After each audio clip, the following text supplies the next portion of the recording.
de Radio Mandarache. Nosotras somos Andrea e Inés. Vamos a ir un poco coordinando el podcast. La dinámica un poco es que si tenéis alguna pregunta, ¿vale?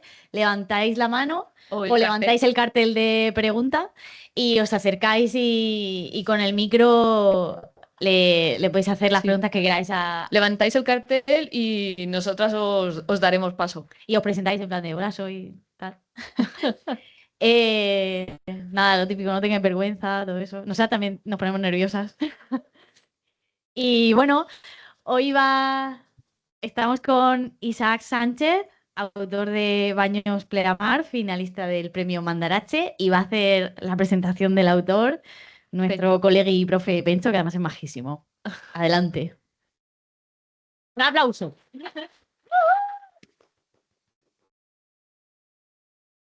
Buenos días chicos del Bohío, chicas, muy buenos días. Isaac, muy buenos días, es un placer y estamos encantadísimos y súper felices de estar aquí contigo. Y queremos darte, para romper un poquito el hielo, un caluroso aplauso de Elías el Bohío para este autor. Estupendo, es un placer, un privilegio tenerte aquí. He preparado unas pequeñas palabras que van en tu honor para romper el hielo y ya cuando eso ya empezamos. Seré breve, lo prometo. Buenos días. Es un placer, como he dicho, para Elías el Bohío dar la bienvenida a Isaac Sánchez. Oriundo de Badalona y polifacético donde los haya, este contador de historias vocacional ha sido, además de autor de novela gráfica, profesor, cómico, monologuista, presentador y uno de los primeros youtubers en España, Lulogio, el abuelo youtuber. Colaborador de programas como Sálvame o En el aire con Buenafuente. Como novelista gráfico ha sido galardonado con el premio Josep Coll en el Salón Internacional de Cómic de Barcelona por El regreso del hombre pez en 2009. O el premio al mejor cómic del Gremio de Librerías de Madrid en 2021 por El Don. Baños Pleamar, la obra que nos ocupa, finalista, como sabéis, del Premio Mandarache 24-25, y que ya va, si no me equivoco, tal vez lleven más, pero si no me equivoco va por la 8ª edición, seguro que hay más. Y seguirá habiendo, seguro. Es un viaje nostálgico a la Badalona de los 90, a un restaurante playero con un constante trasiego de guiris, sangría, mejillones y paella, aderezado con música de Antonio Molina y Whitney Houston, pelis de Schwarzenegger y Van Damme, realities y televidentes, helados Cami y Ferrero Rocher. Todo ello desde la mirada de un niño que encontró y forjó su vocación de imaginar historias. Vamos a hacer una actividad... Perdón, veo de última hora que he decidido hacer. Cosas del directo. Ok. Todo ello desde la mirada de un niño que encontró y forjó su vocación de imaginar historias, de cerrar los ojos y trascender los muros sin ventanas de su habitación y dejarse llevar por el murmullo del mar hacia la imagen de su padre, vigilando la playa rodeado de sus perros, de su voz de cantante frustrado, que en el fondo solo anhelaba estar tranquilo, de sus manos que todavía lo arropan y que son y serán siempre verdad. Muchas gracias, Isaac, bienvenido y un aplauso de nuevo para él. Muchas gracias, qué bonito, qué bonito. Bueno, bienvenido Isaac. Nosotras, este es nuestro segundo encuentro con Hablemos.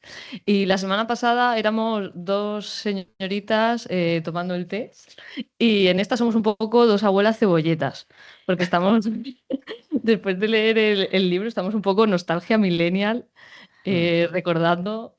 Sí, es que realmente nos hemos sentido muy identificadas con el libro. O sea, también somos de pueblos de la costa y... A ver. Sí, ¿Quién porque es? alguien tendrá... Ahí sale Isaac. No, Isaac es Isaac. Un segundo, ¿vale? Luego, vale, luego editamos el podcast, ¿eh? Luego quitamos toda esta... Nada, que nos hemos sentido muy identificadas, que nosotras también somos de pueblos costeros, de pisos y de hecho, parte de mi familia también tenía unas piscinas y pasó un poco algo parecido. O sea que ha sido como muy, muy bonito y nos hemos sentido muy identificadas. Entonces, pues por eso estamos un poco abuelas cebolletas, porque también nos recordamos de cosas y de anécdotas que son compartidas. Pues me alegro mucho. Es lo mejor que me podéis decir, ¿eh? O sea, una de las cosas que más me ha sorprendido de este cómic, bueno, de toda esta historia, es que yo estaba contando algo tan personal, tan íntimo, tan mío, y de una forma tan, digamos, honesta en el sentido de que todo estaba ficcionado, pero desde una, como decía vuestro compañero, una verdad, pues incluso a veces que me dolía trasladarla. Lo que uno piensa cuando hace estas cosas es, ¿le va a importar a alguien? Porque al final es mi historia. A mí me importa, claro que me importa. Yo he vivido todo esto, yo recuerdo esto con muchísima emoción, con muchísima sensación, pero ¿cómo hago para trasladar esto a alguien que no tiene por qué empatizar con ello? Y esto que me decías ahora, me lo dicen, pues hace un montón que se ha publicado ya, unos cuantos años, y me lo siguen diciendo, me siguen enviando mensajes. Es más, el cómic se ha publicado en Francia, en Polonia, en más países que se va a publicar, y me llegan mensajes que no entiendo, pero pongo en el traductor, y que dicen que sí, que le recuerda un señor de Polonia, le recuerda mucho a su historia personal de cuando estuvo, y digo, bueno, pues al final tenía razón aquí el editor. Yo tuve un editor hace muchos años que me dijo una cosa que me marcó para siempre, porque yo en aquel entonces estaba dibujando superhéroes, y me dijo, ¿tú conoces algo de esta gente? Le dije, no. Y me dio un gran consejo. El consejo fue, la única forma de ser universal es hablar de lo que tienes más cerca. Y es lo que hice en este cómic y por lo visto ese hombre tenía razón, sabía muchísimo lo que hablaba.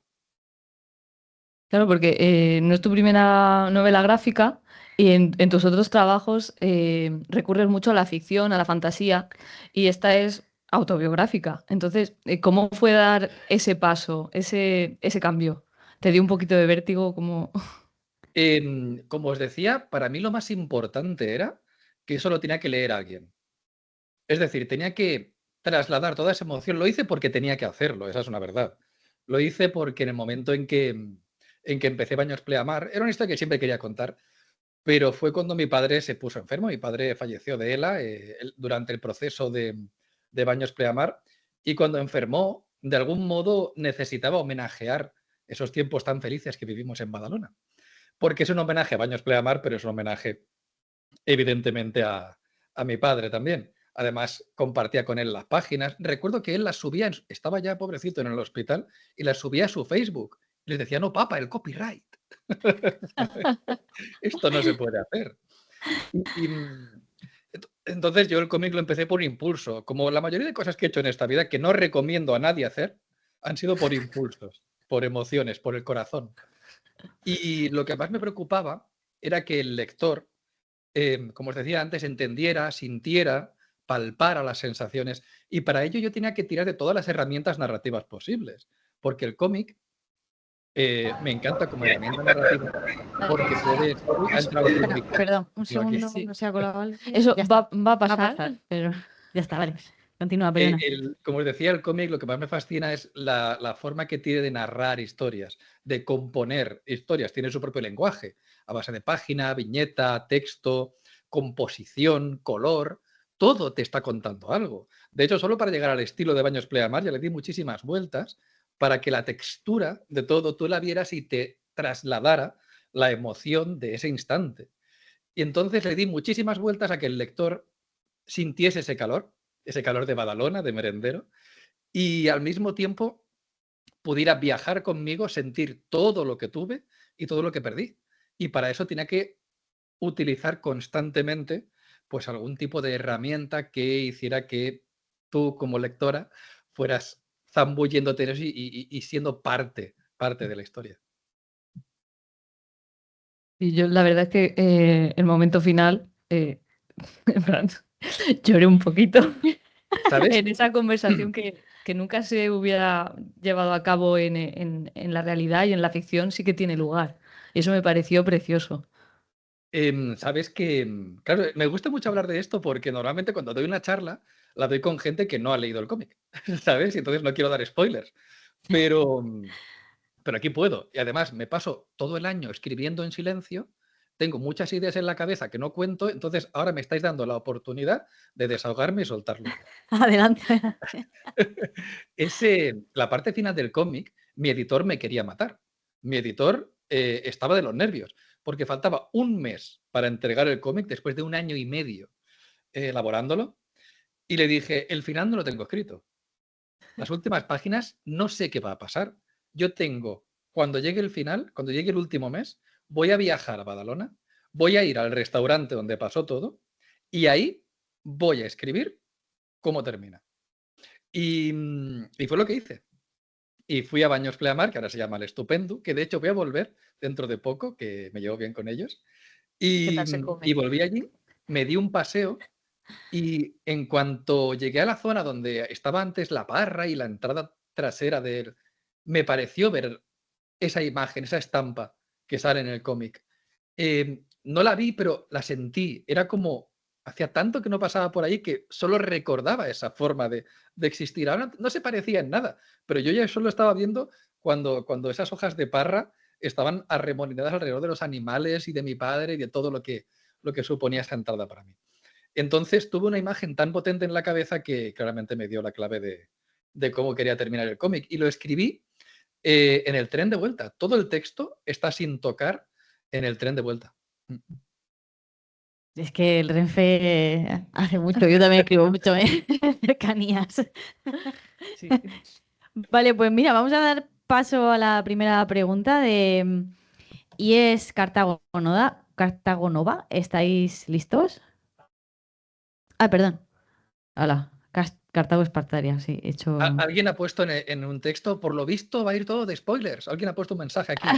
¡Ojo, spoilers! Sí. Bueno, Sí. a ver, ¿os lo habéis leído o no? Yo espero que sí.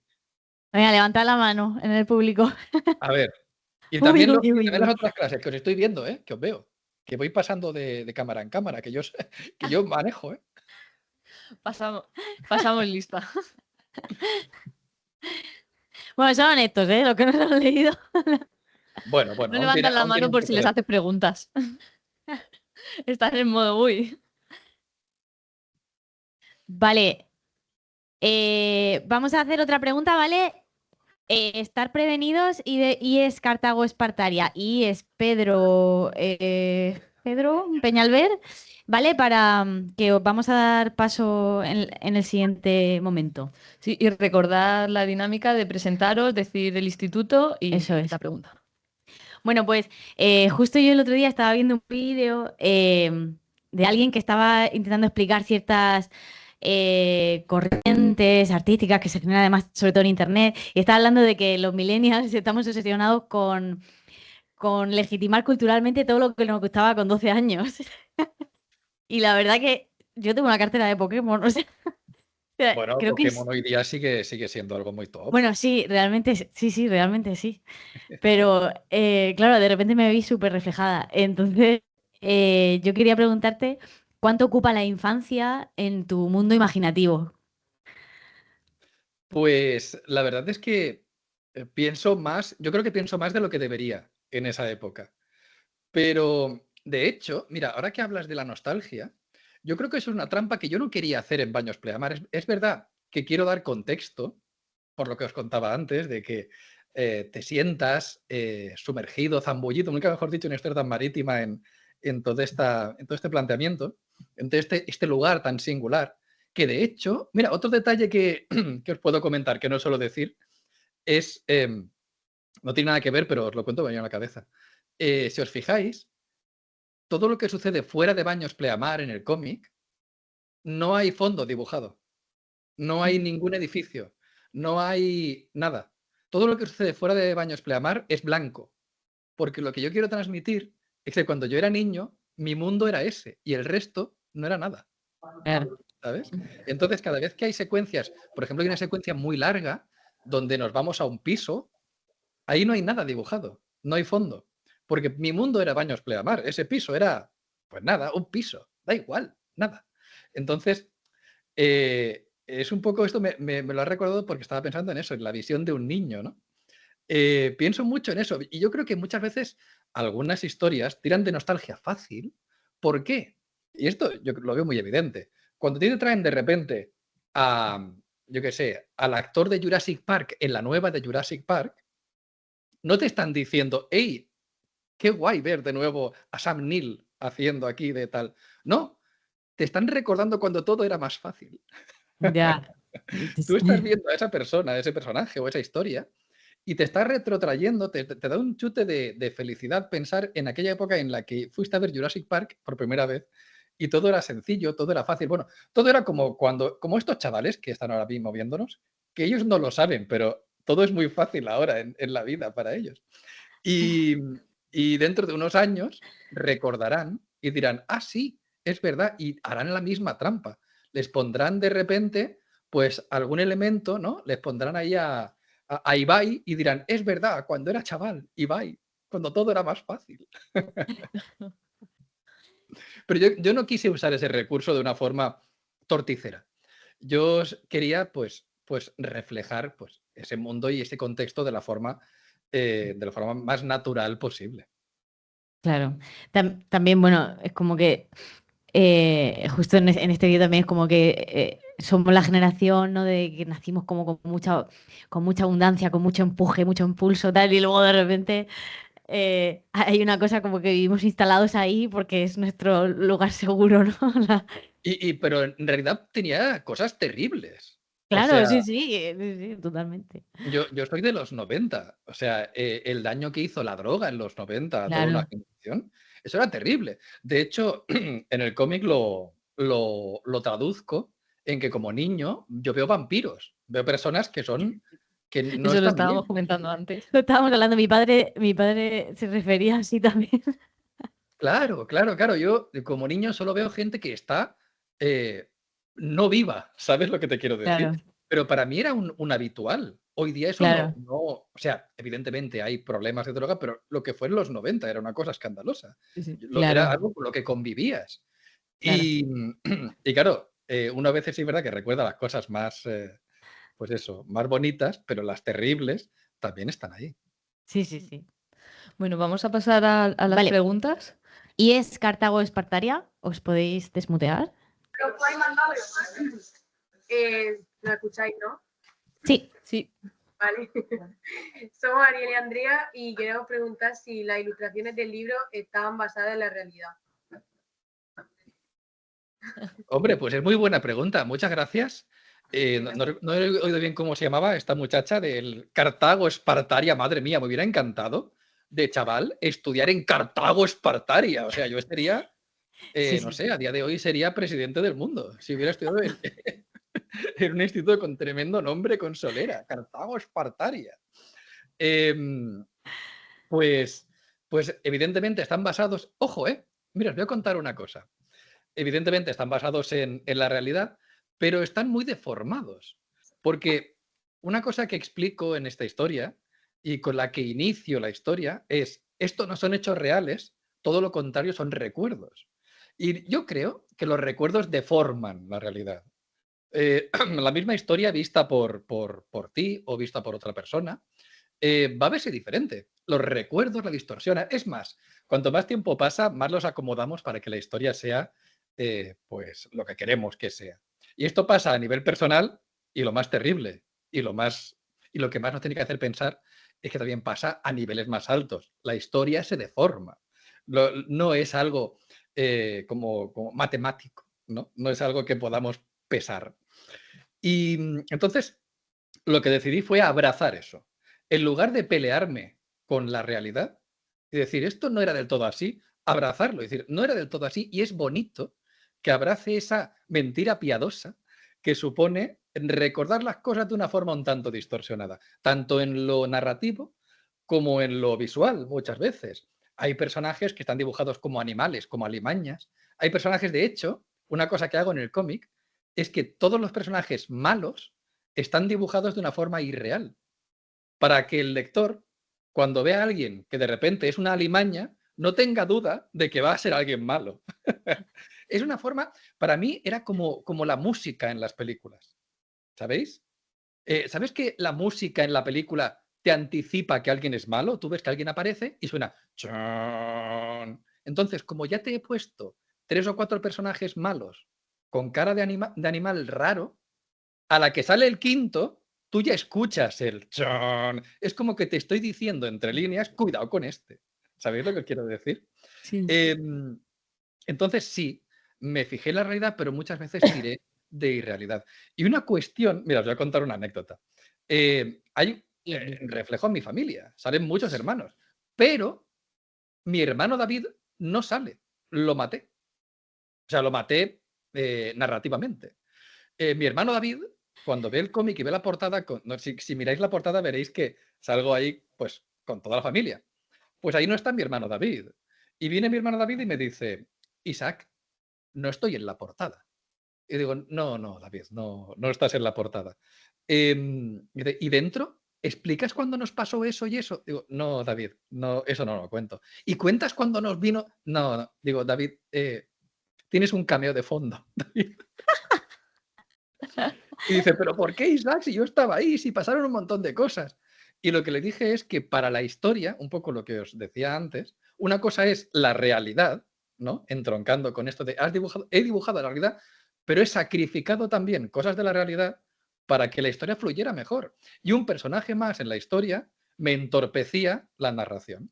Y yo me imaginaba al lector diciendo, otro hermano, ¿pero esto qué es? Ya mucho. Entonces tuve que sacrificar a mi hermano David para el bien de la lectura. Así que David, sí, te tiré mandamos de un la abrazo. realidad, pero hice lo que yo creo que hay que hacer, que es transformarla dentro de la honestidad, de la esencia, para que la historia se narre de la forma más adecuada. Yo también maté a un hermano mío en una obra y me lo recuerda, me tiene rencor. Es que es O sea que te necesario. entiendo. Vale. ¿Y es Pedro Peñalver? Adelante. A ver si los veo. ¿Estáis? Bueno, pues quedamos preparados, ¿vale? Vamos a continuar y en la siguiente turnito. Oye, les A quiero ver si decir una cosa a todos los chavales y chavalas. Claro. Chicos, yo os veo ahora mismo y me acuerdo mucho de cuando era estudiante, ¿vale? O sea, os he visto a todos y me he visto a mí mismo de estudiante de nuevo. Yo tuve 2 etapas de estudiante. Os voy a decir cuáles fueron. La primera, un desastre. Era muy mal estudiante.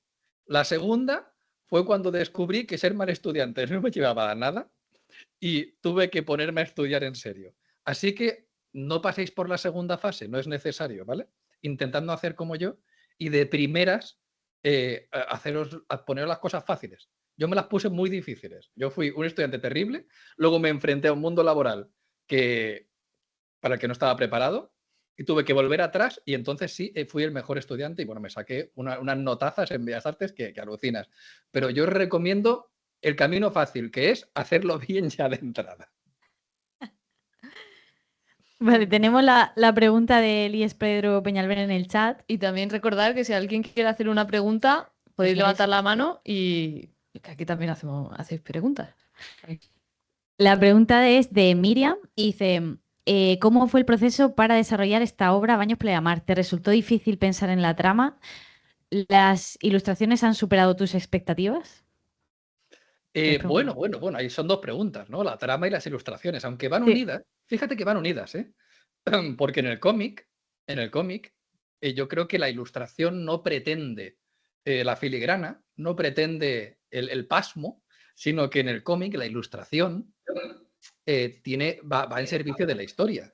Por ejemplo, si este cómic lo hubiera dibujado muy barroco, con muchas sombras realistas o con unos tonos fotográficos, no hubiera tenido mucho sentido con la historia que quiero contar. Entonces yo creo que la ilustración va de la mano de la historia. O sea, de hecho, pasé 1 mes y medio tratando de dibujar, de encontrar el estilo que yo quería para el cómic, que es muy complejo, realmente es muy complejo, es un híbrido de tradicional y digital, de hacer aguadas en papel, O sea, tengo todos los originales en papel, tiqui, tiqui, tiqui, tiqui, aguadas, aguadas, aguadas.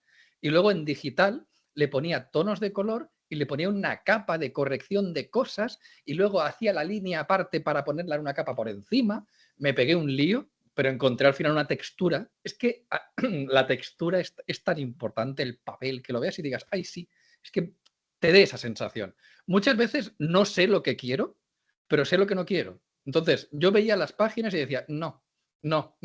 Y me preguntaba mismo, ¿qué es lo que quiero? No lo sé. ¿Qué quieres sacar? No tengo ni idea, pero esto no es. Entonces, hasta que encontré algo con lo que no me sentía que no era, que sí era evidente. Cuando es. Y el proceso de escribir la historia tuvo mucho que ver con no escribir. Escribir una historia, yo creo que lo fácil para escribir una historia es escribir. Eso es lo fácil. Ponerte a vomitar conceptos, a vomitar ideas, a vomitar momentos, a vomitar personajes, lore y tal y cual. Esto me pasa mucho cuando me encuentro con chavales, muchas veces me preguntan, chicos que están escribiendo historias, y dicen, pues tengo esta historia que va del general Trugutruf que está en la guerra del Fankin, que esa guerra tuvo 3 facciones de no sé qué, no sé cuántos, y había un hombre lobo que se llamaba Kandinsky. Bueno, Kandinsky, el hombre lobo, ojalá existiera Kandinsky, el hombre lobo. Bueno, pero como que lo difícil no es crear mucho y abarrotarlo todo. Lo difícil es quitar. Eso es donde el autor tiene que encontrar, destilar lo que quiere contar, que es lo esencial. Entonces, yo cuando me escribí Baños Pleamar, la primera versión tenía, yo qué sé, 2000 páginas, vete a saber, porque había añadido esto y esto y esto y esto.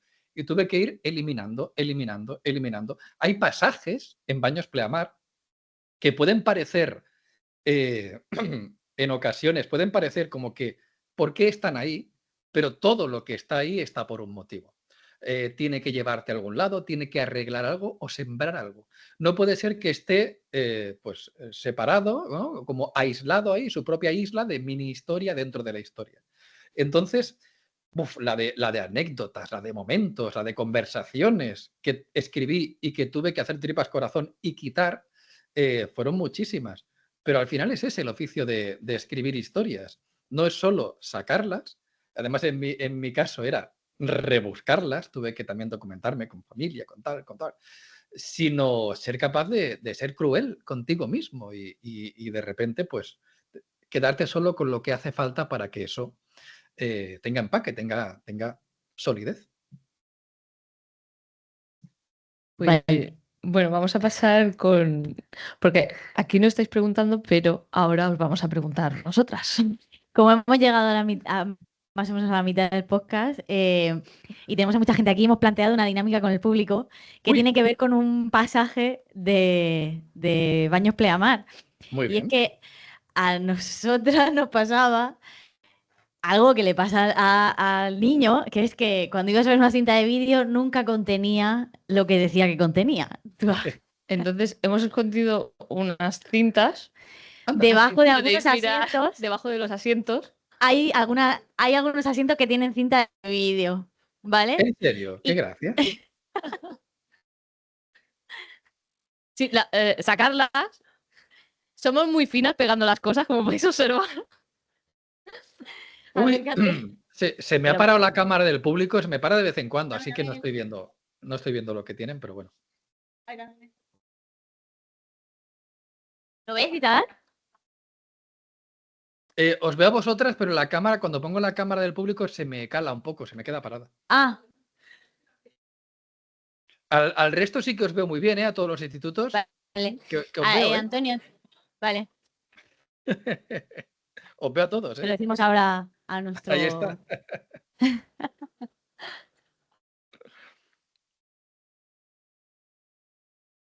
Hola, ¿ahora nos ves? A ver, Sí, ahora ¿ves al parece público? que sí. Ahora parece que sí. Vale. Ahora parece que sí. Vale. Bueno, bienvenidos.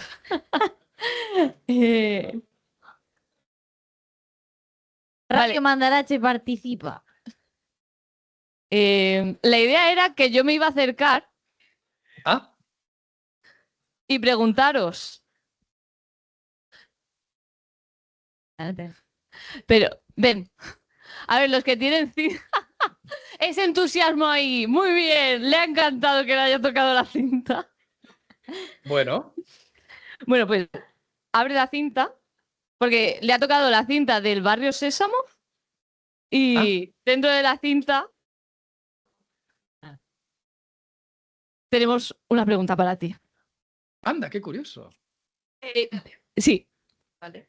¿Cuál es tu superhéroe favorito? Cuéntanos Bueno, por qué. vaya pregunta, pero si yo soy muy de superhéroes, si yo he crecido rodeado de superhéroes, leyendo superhéroes, vamos. Muy difícil esa pregunta, muy difícil, muy difícil. A ver, os diré que mi menos favorito es Batman. No me gusta Batman. Vale. No me gusta Batman porque es un pesado y porque su Venga. poder es tener mucha pasta. Eso es, me parece un poder mejorable. cierto. Un momento, Isa, porque aquí hay un poco de revuelo. Sí. Súbele un poquito. ¿Qué ha pasado? Nada, ya. Sí, Sí, bueno. es verdad, Batman es un pijo. Batman, su poder es ser un Cayetano. Es que vamos a ver. Total, ¿eh?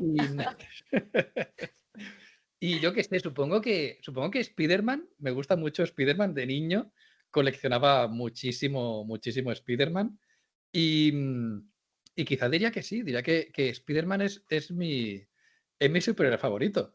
De hecho, creo que es de los primeros cómics que recuerdo. Es más, recuerdo un cómic de Spider-Man que me regaló mi hermano, que terminaba con Spider-Man asfixiándose porque Hobgoblin, el Demoduende, le había tirado un veneno y le decía, te quedan 5 segundos de vida. Y terminaba el cómic. ¿Y sabéis cuándo lo terminé de leer? Hace 5 meses. El típico Pues- libro que se te queda ahí. Sí. Y quedaba la historia colgada y de repente hace 5 meses me traje un montón de cómics a mi casa de cuando era niño, que aún estaban en casa de mi madre, se habían quedado en un armario. Y encontré ese cómic que terminaba con te quedan 5 segundos de vida. ¿Qué pasa? Que hoy en día con internet puedes acceder, ¿no? Y dije, quiero ver cómo termina. Y al final terminaba con que llevaba una máscara debajo de la máscara. Y yo, bueno, qué burdo. Pero estuve 30 años con la incógnita. Con el libro Pero pendiente. Spider-Man. ¿Y tú tienes algún superhéroe favorito? Pues sí, a mí me gusta mucho Superman. A ver, puede ser que sea muy sencillo, muy básico, porque básicamente es la infancia de todas las personas, ¿no? Pero a mí me gusta mucho porque tiene una adaptabilidad a la inteligencia, o sea, tiene muchísimo conocimiento. Yo lo veo una persona muy inteligente, muy lista, y pues quieras o no, yo siempre voy a querer. También que veo como a mi padre, como mi superhéroe favorito, como mi Superman, porque quieras o no, mi padre siempre me ha dado esa ayuda cuando la necesitaba, me ha dado unos consejos muy importantes para mí y pues lo veo como mi superhéroe favorito. Un aplauso. Muchas gracias.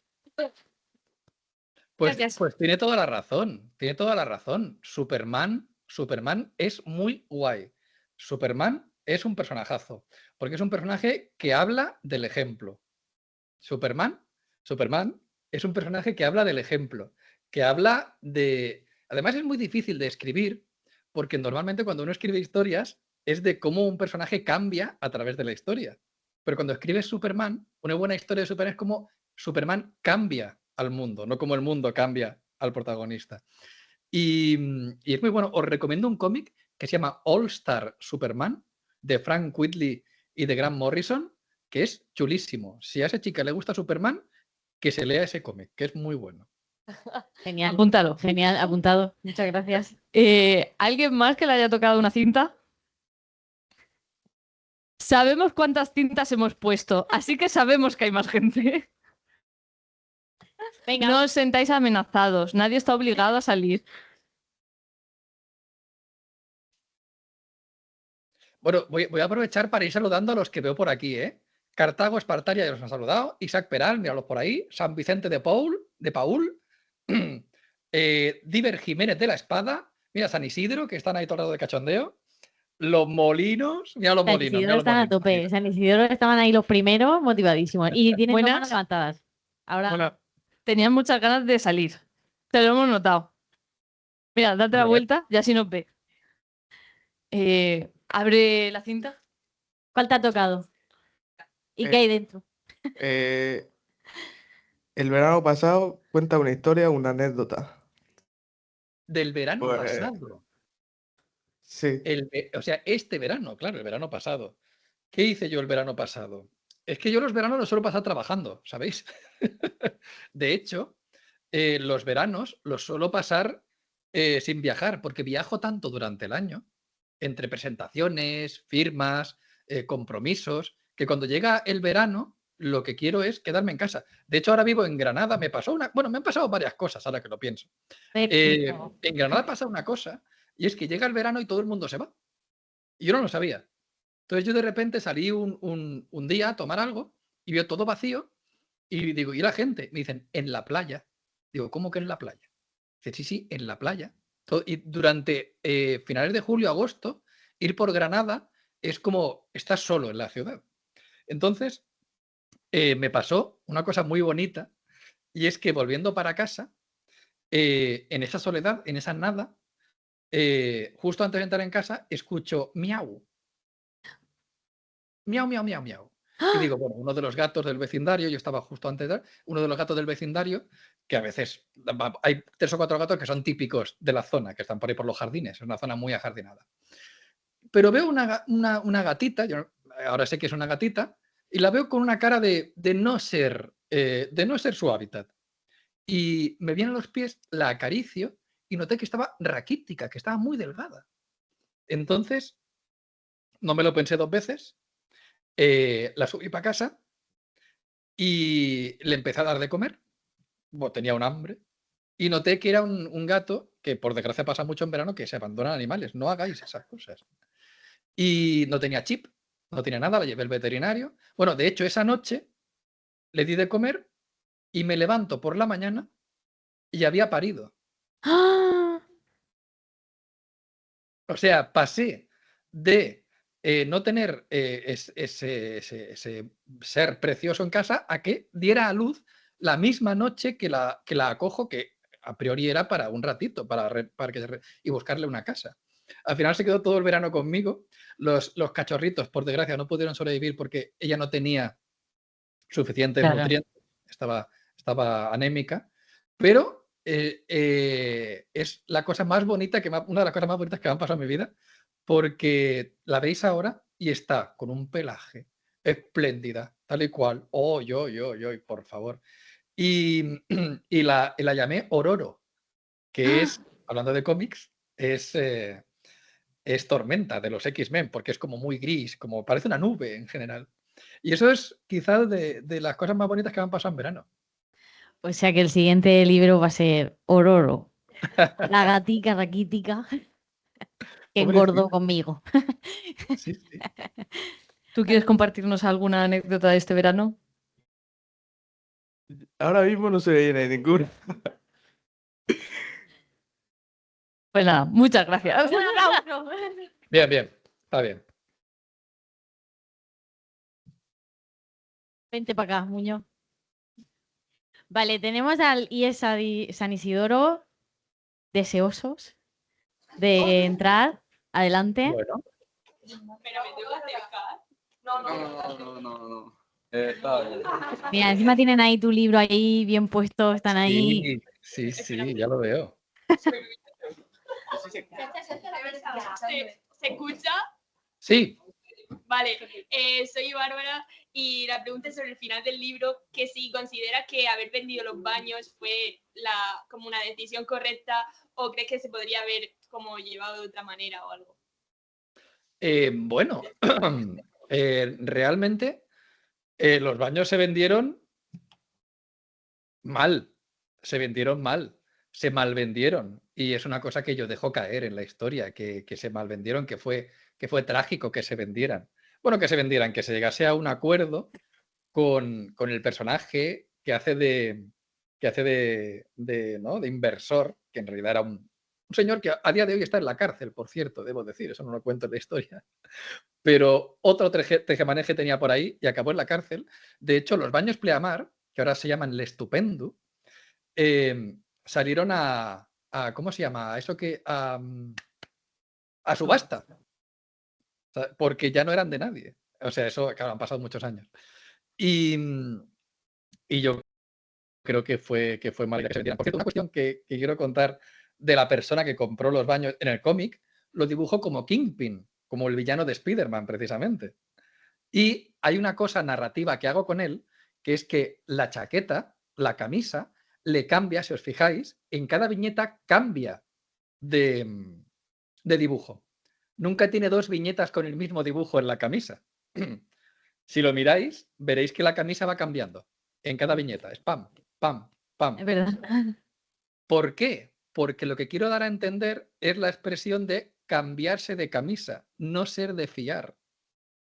Entonces, de una forma, esto ahí está, de una forma sutil, porque yo creo que en narrativa hay que ser sutil, no hay que tal, y como tengo las herramientas visuales del cómic para dar a entender cositas, yo quiero que haya algo que a lo mejor no te das cuenta, pero te inquieta. Algo no está bien. Y una cosa que hice con ese personaje es cambiarle la camisa en cada viñeta. Entonces, creo que te genera una sensación de ¡ay, ay, ay, ay! ¿Sabes? Aparte de la expresión de cambiarse la camisa que la tenía en la cabeza. ¿Teníais otra pregunta en el IES San Isidoro que teníais 2 manos? Pues adelante. A ver si le escucho. ¿Se ve? Sí, hola, ¿qué tal? Soy Adrián del Instituto San Isidoro y lo que yo quería preguntar es que yo cuando leí el final, la última viñeta la relacioné con una música, rollo violines, orquesta, como épica. Entonces, a mí me gustaría saber si tú, si tuvieses la posibilidad de poner alguna música, alguna canción, alguna banda sonora en esa última viñeta, ¿cuál sería y por qué? Y ya está. Gracias. Bueno, pues muchas gracias. Muchas gracias. Para mí la música es muy importante. Para mí la música es lo que más echo de menos a la hora de contar una historia en cómic porque me parece que le da... Entonces siempre busco herramientas para traducir esa música de algún modo si no pongo directamente canciones.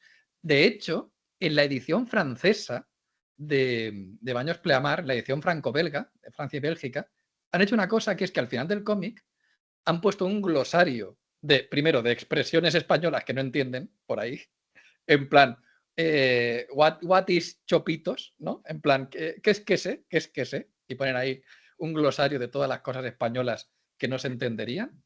Y luego han hecho una playlist de Spotify con todas las canciones que adornan el cómic. Y me parece muy bonito. Entonces, tú tienes un código QR que te lleva a una lista de Spotify con todas las canciones que se sugieren en el cómic.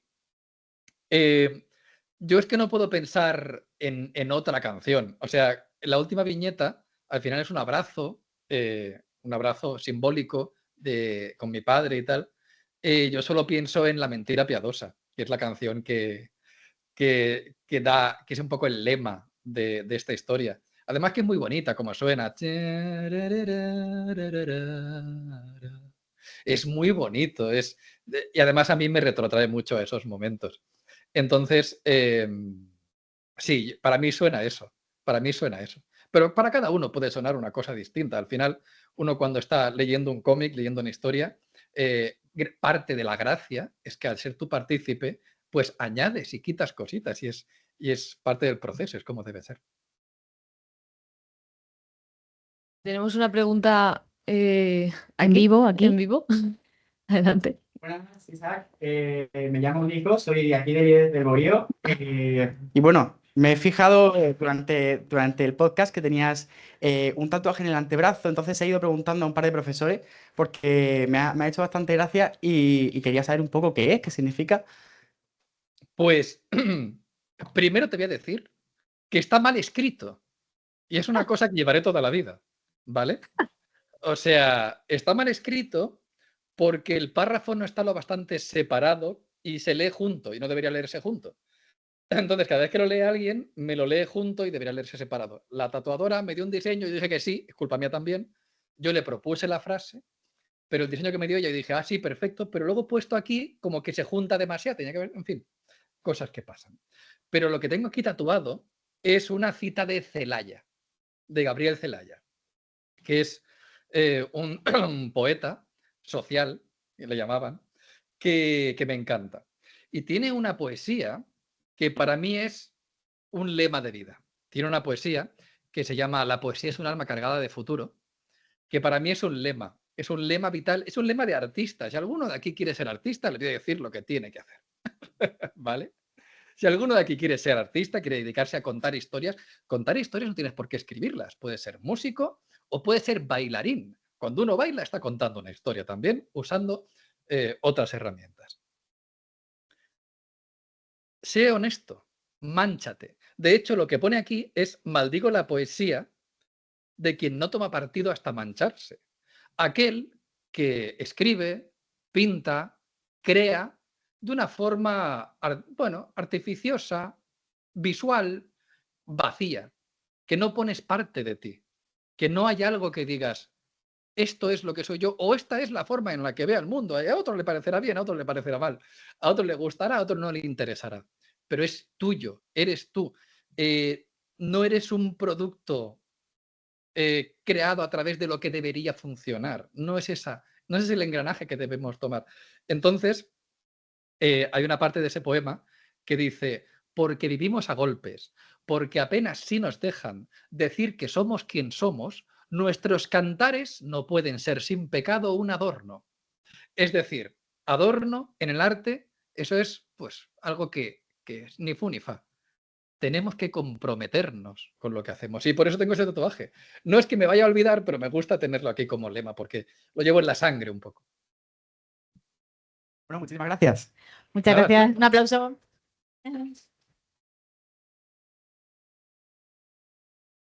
No sé si tenemos alguna pregunta más. ¡Ay! Tenemos otra aquí en vivo. Adelante. Acércate a por el... Aquí está el micro. El micro.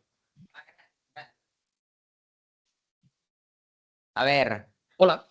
¿Me puedes dar algún consejo como escritor? Pues sí, claro, hay muchísimos. Lo primero sobre es... desarrollo de personajes. Sobre desarrollo de personajes. Ah, vale, mira, qué específico, ¿no? Y además, sobre un personaje que se llame Francisco y que sea taxista, ¿no? Venga, ¿por qué no? Mira, yo creo que para desarrollar personajes, o al menos lo que yo hago, os voy a decir un secreto que yo creo que es un secreto a voces, pero que vamos a dejarlo claro. Los escritores son todos unos farsantes, ¿vale? Vamos a asimilar esto. ¿Por qué? ¿Vale? Un escritor no es más que alguien, y esto lo he hablado con colegas escritores buenísimos, que tengo la suerte de tener un círculo de artistas fantástico en mi vida, y llegamos un día a una conclusión en la típica cena, que estás ahí pim pam pum un poquito con la cenita y tal, y llegamos a una conclusión que es impepinable, y es que el escritor solamente es un ladrón con estilo. Un escritor lo que hace es robar de lo que ve alrededor, de su vida, de sus percepciones, de sus experiencias, de la gente, y lo transforma de una forma que parece que ha tenido una idea. Yo no he tenido una idea en mi vida. Nunca he tenido una idea. A lo que me he dedicado es a robar cosas que pasan alrededor. Entonces, fíjate en tu entorno. Date cuenta de lo que te preocupa.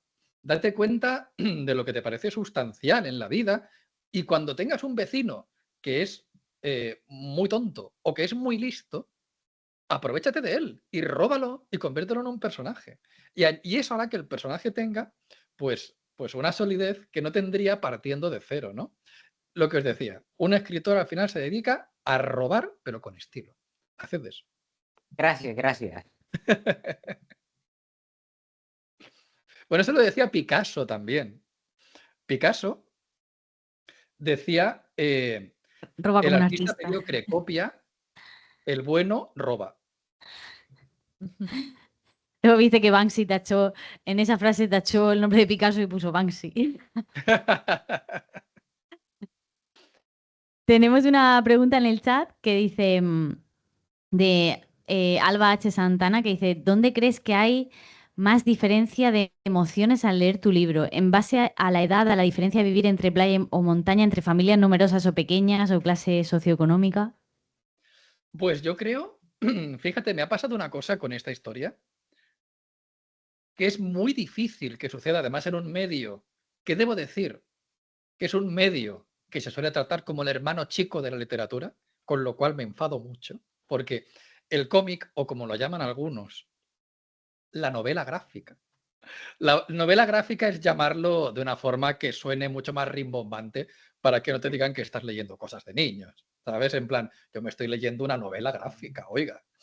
Pues el cómic, para mí, está a la altura de la literatura en todos los aspectos, pero una cosa que pasa con el cómic y que no pasa con la literatura en general es que la literatura sí que tiene un acceso más fácil a diferentes estratos de una casa. Lo puede leer la abuela, la hija de la abuela, la madre, el hermano y el tío.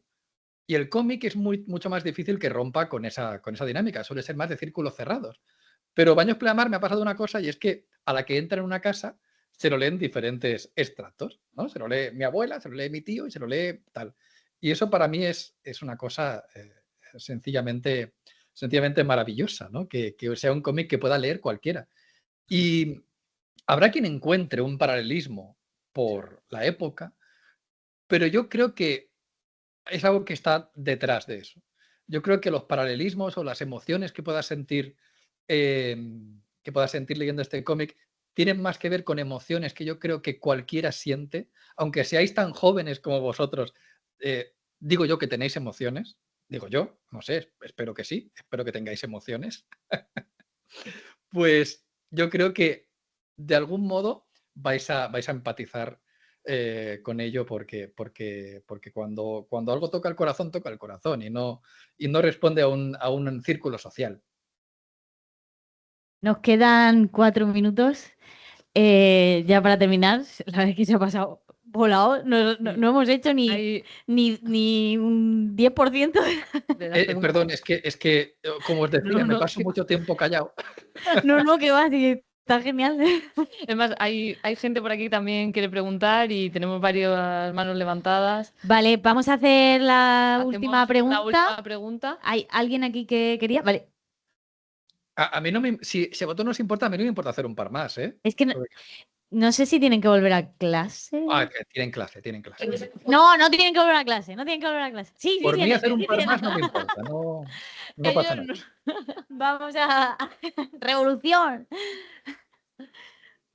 Bueno, pues yo soy Ana del IES Bohío y ya que en la historia cuentas los recuerdos de tu infancia en una realidad que nosotros no hemos vivido, quería preguntar cómo era eso de tener que vivir sin wifi, de tener que vender helados para trabajar en el negocio familiar. Pues muchas gracias por la pregunta. No me ha llegado bien el nombre, no lo he escuchado bien, pero gracias, muchacha. Ana. Muchas gracias. Claro, vivir sin wifi, ¿no? Es algo que hoy día no imaginamos. El otro día lo estaba pensando. Digo, yo cuando tengo un rato libre, pues me pongo a mirar el móvil. Ya lo doy por hecho, ¿no? Lo damos por hecho. Es como, bueno, estoy aquí en el autobús, esperando al autobús, o sentado no sé qué, pues miro el móvil, a ver qué se cuenta en Twitter, ¿no? Y te encuentras cosas y digo, estás el rato. Pero claro, antes, ¿qué hacíamos? Pues o bien llevábamos música, ¿no? Algo, tal. Yo escuchaba mucho la radio, fíjate qué carcamal. Yo de chaval, de niño, escuchaba la radio y me entretenía, me ponía mis cascos y yo recuerdo sintonizar la radio en una especie de cosa que llevaba y era como... Y recuerdo los buscando la cadena que me gustaba porque era la más divertida. Escuchaba unos programas que estaban ahí como... Y hago esto. Y me entretenía bastante así. Pero claro, por ejemplo, las relaciones con los compañeros se reducían... Imaginaos esto, es terrible, ¿eh? O sea, es terrible. Todo lo que sabéis de vuestros colegas es solo lo que habéis vivido en la vida real. O sea, no conocéis nada, no existe Internet. Entonces, de tu compañero solo sabías lo que veías en clase. No sabías cómo era realmente lo que exponían. Pues claro, al final cuando exponemos cosas en redes, nos hacemos un retrato pues muy complejo de cada persona. Bueno, complejo y a veces caricaturizado, ¿no? Porque son exageraciones muchas veces. Pero solo sabíamos lo que veíamos con nuestros propios ojos. ¿Y qué pasa? Yo creo que puede sonar un poco cebolleta esto que voy a decir, pero sí que había cierto espacio, a veces obligado, a la imaginación, ¿sabes? A dejarte ir, a pensar por pensar, que eso es muy recomendable. Simplemente, de repente, pues pienso en esto, le doy una vuelta a esto, estoy como dándole vueltas a cosas y no tengo por qué estar haciendo otra cosa. Entonces, hoy día, y me incluyo, no se hace, yo lo hago menos, me tengo que forzar a ello porque tengo que escribir. De hecho, me ha pasado mucho. ¿Sabéis cuándo? Y esto es algo que no sé si le pasará a muchos escritores. A mí, fregar los platos. Para mí, fregar los platos es el momento de pensar. No me pongo nada. Dejo el agua calentita caer. Me pongo a fregar. Y me viene todo. Es como estoy ahí, en trance, tal y cual. Y muchas ideas o muchos conceptos que he ido desarrollando en mis historias de que ese rato para mí es sagrado. No me pongo nada, dejo la agüita ahí, el jabón, y estoy tan a gusto. En fin, antes teníamos que forzosamente dejarnos llevar más por la imaginación y dejarnos llevar más por vacíos, que al final no son vacíos, todo contribuye de algún modo a tu desarrollo. Un aplauso. Sé que hay más preguntas por ahí, pero vamos ya muy justas de tiempo. Queremos acabar con una última pregunta que le queremos hacer a todos los autores que pasen por Mandarache, que es ¿cuál es tu comida favorita? Y si pudieras elegir una persona o personaje, vivo o muerto, real o ficticio, para compartirla, ¿quién sería? Una persona o personaje para compartirla. Sí. O sea, cualquiera. Sí. ¿Con quién te irías a comer? ¿Con quién Tu me iría a comida comer? favorita. Además, tu comida favorita. Mi comida favorita es la berenjena rellena. Me encanta. Además, he perfeccionado la receta que no os lo imagináis. Un día voy a sacar un libro de cómo cocinar la berenjena rellena. No, Eso cuando es vengas a cómic. Cartagena, cuando vengas al encuentro, por favor. Un cómic de recetas. ¡Ojo! Oye, no estaría mal, ¿no? Seguro que existen. Y iría a compartir una deliciosa berenjena rellena con... hay tantísima gente. Pero si pudiera elegir solo uno, sería con Lorca. Solo uno sería Federico García Lorca.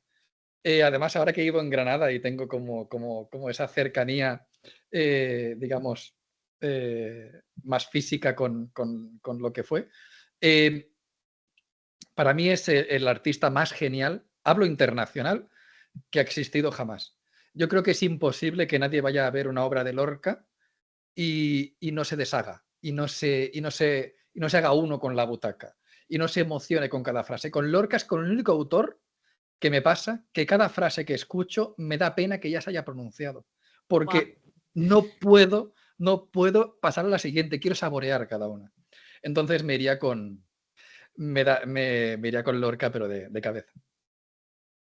Genial, pues Muchas muchísimas gracias a todo el mundo que ha participado, a todos los institutos, a Isaac, muchísimas gracias por todo lo que Esperamos nos has que te lo hayas contado.